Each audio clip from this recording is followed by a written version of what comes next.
They say grief comes in waves. What they don't tell you is that sometimes those waves crash into you while you're standing in your childhood kitchen, staring at a half-empty coffee mug your father will never drink from again. I'm Emily Chen, 35, and 2 weeks ago, I lost both my parents in a car accident. Mom and Dad were driving home from their weekly date night when a drunk driver ran a red light. They died instantly, or so the police told me. I'm still not sure if that makes it better or worse. The house feels different now. Every creak of the floorboards, every tick of the grandfather clock in the hallway serves as a reminder that I'm alone here. Well, not entirely alone. I moved back in 6 months ago when Dad's Parkinson's started getting worse. Mom needed help, and being a freelance graphic designer meant I could work from anywhere. My older brother Michael hadn't exactly volunteered, too busy with his real estate empire in the city. "You should stay with them, he'd said during one of our rare phone calls. "You're single? No kids. It makes sense." The way he emphasized single made it sound like a character flaw rather than a choice. But I'd learned long ago that arguing with Michael was like trying to nail jello to a wall, messy and pointless. So I moved back to the suburbs, into my old bedroom that still had glow-in-the-dark stars on the ceiling. Mom had kept it exactly as I'd left it after college, right down to the Taylor Swift posters and the corkboard filled with high school memories. During those 6 months, I watched Dad's hands shake more with each passing week, helped Mom with the cooking and cleaning, and tried to memorize every detail of their faces, every story they told, every laugh we shared. I didn't know I was creating my last memories with them. The sound of tires on gravel snapped me out of my thoughts. Through the kitchen window, I watched Michael's black Mercedes pull into the driveway, the morning sun glinting off its pristine surface. He'd been surprisingly absent since the funeral, claiming he was handling the paperwork and dealing with the estate. Whatever that meant. The front door opened without a knock. Michael never knocked, not even when we were kids. He walked into the kitchen like he owned it, his expensive suit a stark contrast to my worn jeans and Dad's old Northwestern sweatshirt that I couldn't bring myself to wash because it still smelled like him. "Emily," he nodded, setting his leather briefcase on the counter. "We need to talk." Something in his tone made my stomach clench. I'd heard that tone before, usually right before he announced something that would upend my life. Like when he told me he'd borrowed my college fund to start his business, promising to pay it back with interest. I'm still waiting. "What's wrong?" I asked, wrapping my hands around my coffee mug, seeking comfort in its warmth. Michael pulled out a chair but didn't sit. Instead, he leaned forward, his hands gripping the backrest. "I've been going through Dad's will and other documents," he began, his voice carefully neutral. "There are some things we need to discuss about the house." "What about it?" "Dad left it to me." The words hung in the air between us, heavy and sharp. I stared at him, waiting for the punchline that never came. "That's impossible," I finally managed. "Dad would have told me. I've been living here, taking care of them." "Which we're all grateful for," Michael cut in smoothly. "But the fact remains, the house is legally mine now, and I think it's time we discussed your living arrangements." The meaning behind his words hit me like a physical blow. "You want me to move out?" "I'm planning to sell the house," he continued as if I hadn't spoken. "The market's hot right now, and this neighborhood has really come up in value. The property could easily fetch 7 figures." I felt the room spin slightly. The house had been in our family for 3 generations. Grandpa Chen had bought it in the 1960s when few Chinese families could get mortgages in suburban neighborhoods. Dad had grown up here, and so had we. Every wall held memories, every room echoed with our family's history. "You can't sell it," I whispered. "This is our home." Michael's expression hardened. "It's an asset, Emily, and as the executor of the estate, it's my responsibility to manage it properly." "Show me the will," I demanded, standing up so quickly my chair scraped against the floor. He opened his briefcase and pulled out a document, sliding it across the table. I snatched it up, scanning the pages with trembling hands. There it was, in black and white. "To my son, Michael Chen, I leave my primary residence." "This doesn't make sense," I muttered, reading and rereading the paragraph. Dad would never. He knew I would make the smart financial decision. Michael said, straightening his tie. "Unlike some people, I understand the value of property in today's market." The implied criticism stung, but I was too shocked to respond. My eyes kept going back to the date on the will, March 15th, 2024. Just 2 months ago. Dad could barely hold a pen in March, I said slowly, pieces starting to click together. His tremors were so bad he couldn't even sign his name most days. Something flickered across Michael's face. Concern? Fear? But it was gone so quickly I might have imagined it. The will is properly witnessed and notarized, he said firmly. Now, I'm willing to be reasonable about this. I'll give you 60 days to find a new place. No. The word came out stronger than I expected. Michael blinked, clearly not used to being contradicted. Excuse me? I said no, I'm not leaving and you're not selling this house. Michael's carefully maintained composure cracked. This isn't a negotiation, Emily. The house is mine legally. If you force me to, I'll have my lawyers. Your lawyers? I laughed, but there was no humor in it. You mean the ones Dad paid for when you were starting out? The ones who helped you set up your first property deal? Don't be bitter, it's not attractive. Michael sneered. Just because you chose to waste your potential on artistic pursuits doesn't mean. Get out.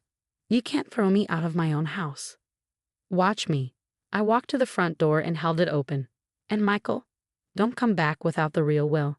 He gathered his briefcase, his movements sharp with anger. You're making a mistake, Emily.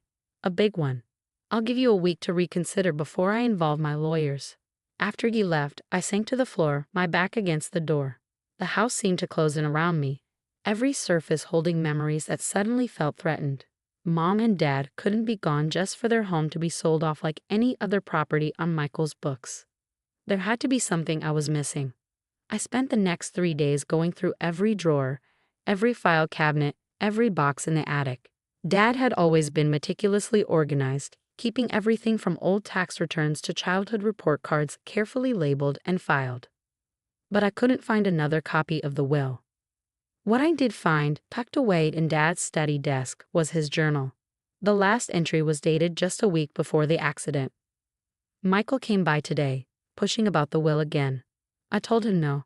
This house stays in the family, stays with Emily. She's the one who understands what that means. I've made arrangements. E will know where to look. My heart raced as I read the words over and over. E will know where to look.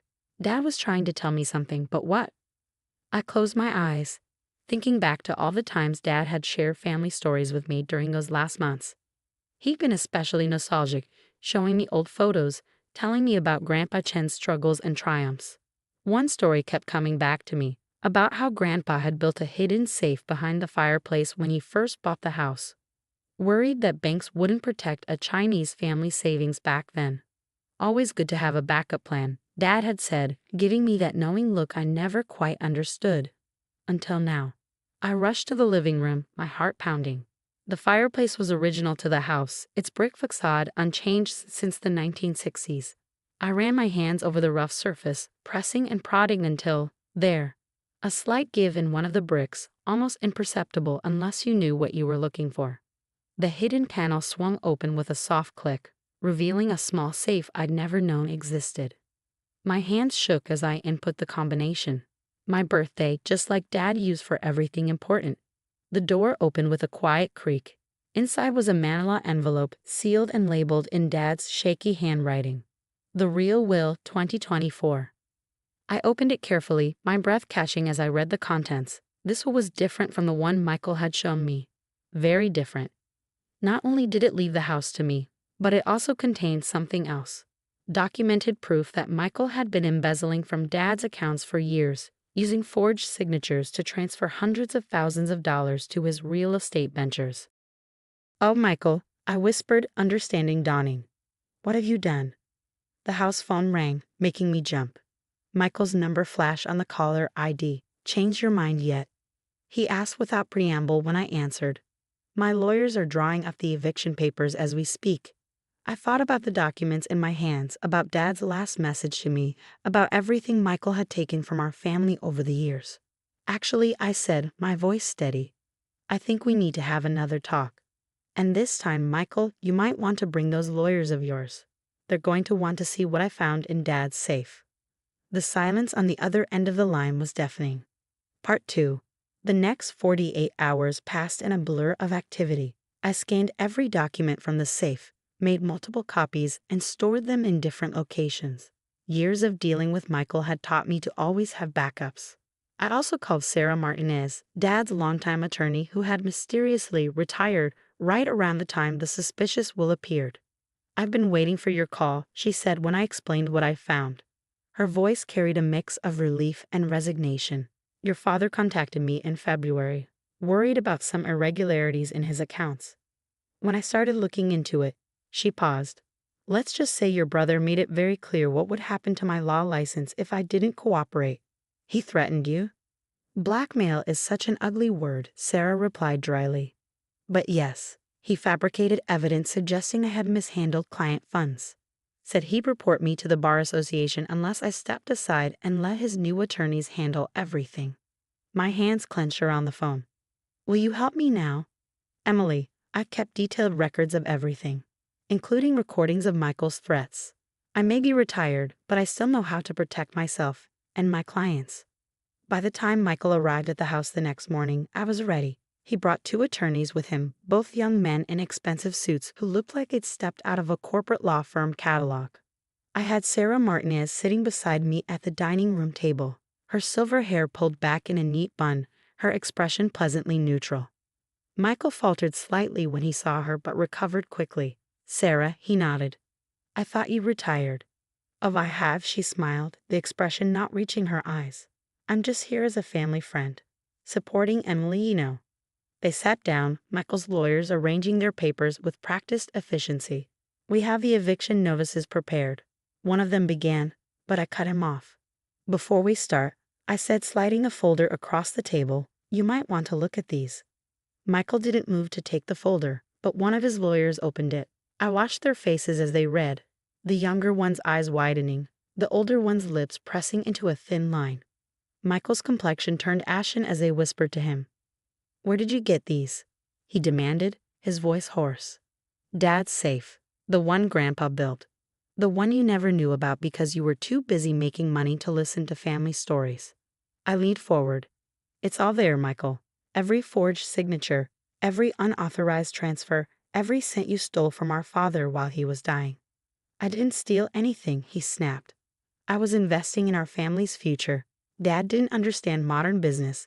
Dad understood exactly what you were doing." I cut in. He just couldn't believe his own son would betray him like this. "Want to know what else is in that folder?" "The real will. The one that leaves the house to me and explicitly states that if you contest it, all evidence of your fraud goes straight to the FBI."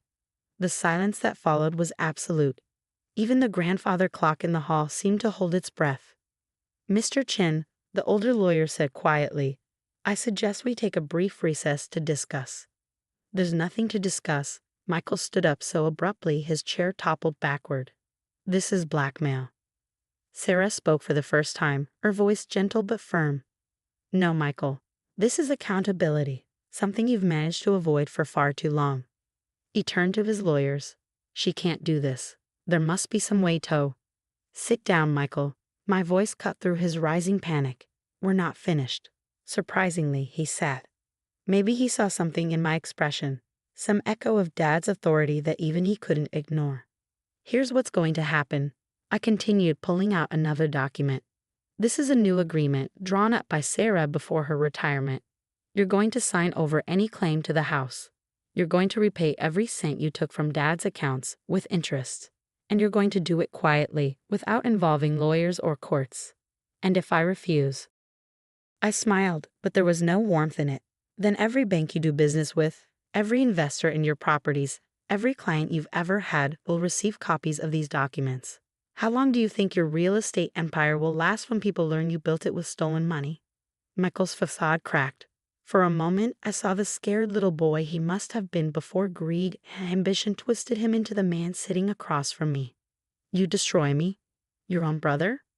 Like you tried to destroy me, steal my home, erase our family's history." I shook my head. "I'm not destroying you, Michael. I'm giving you a chance to make things right. More than you deserve, really." His lawyers huddled with him in a corner of the room, their whispered conversation intense. Sarah squeezed my hand under the table. Finally, Michael returned to his seat. "I'll sign," he said, his voice hollow. "But I want something in return." "You're not really in a position to negotiate. Just don't tell Mom's family. Please, they don't need to know about any of this." The request surprised me. Michael had never seemed to care much about our mother's relatives, rarely attending family gatherings on that side, but looking at him now, I saw something I hadn't expected: shame. Fine, I agreed. As long as you honor every part of this agreement, what happened here stays between us. The next hour was spent signing papers, transferring accounts, making arrangements for repayment. When it was done, Michael stood to leave, his shoulders slumped in defeat. Emily, he paused at the door. I convinced myself I deserved it all, that I was smarter, worked harder, knew better than everyone else. I didn't think about family. I finished for him. About trust. About the fact that success doesn't mean anything if you destroy everyone who loves you to get it. He nodded, unable to meet my eyes. Goodbye, Michael. After they left, Sarah helped me pack up the documents. Your father would be proud, she said softly. He always said you were the one who truly understood what family means. I looked around the living room, at the photos on the wall spanning 3 generations of Chens. Mom and Dad on their wedding day, Grandpa Chen standing proudly in front of the house. Michael and me as children, before money and ambition drove us apart. What happens now? I asked, suddenly feeling very tired. Sarah smiled. Now, my dear, you live. You honor your parents' memory. You make this house a home again. That was 6 months ago. The house feels different now, but in a good way. I've repainted some rooms, planted a garden like Mom always wanted, started hosting weekly dinners for Mom's family, keeping my promise not to tell them about Michael, but making sure our family bonds stay strong. Michael keeps his distance, though he's been making the repayment transfers on schedule. Sometimes I see his car drive slowly past the house. But he never stops. Maybe someday we'll find a way to be family again. But for now, this distance feels right. Last week, I was cleaning out Dad's study and found another entry in his journal, one I'd missed before. It was dated just days before the accident. Washed Emily in the garden today, planting those roses Ming always wanted. She thinks I'm napping, but I see her. See how she loves this place, understands what it means. Michael wants to know where the new will is. Keeps asking about the house. But I've made sure Emily will find what she needs when the time comes. My daughter is stronger than she knows. Just like her grandfather, she'll protect what matters. I closed the journal, tears blurring my vision. Outside, the roses Mom never got to see were starting to bloom. In the hallway, Grandpa Chen's clock chimed the hour, its sound echoing through the house that 3 generations of my family had called home. Some people say a house is just wood and brick, just an asset on a balance sheet. But they're wrong. A home is built from memories, from love, from the stories passed down through generations. And sometimes, if we're lucky, it becomes a fortress protecting not just our possessions, but our family's legacy. I'm Emily Chen, and this is my home. Not because the will says so, but because 3 generations of my family lived and loved here. Because my father trusted me to protect it. Because even when the walls echo with loss, they also whisper of hope, of continuity, of belonging. And no amount of money in the world can buy that.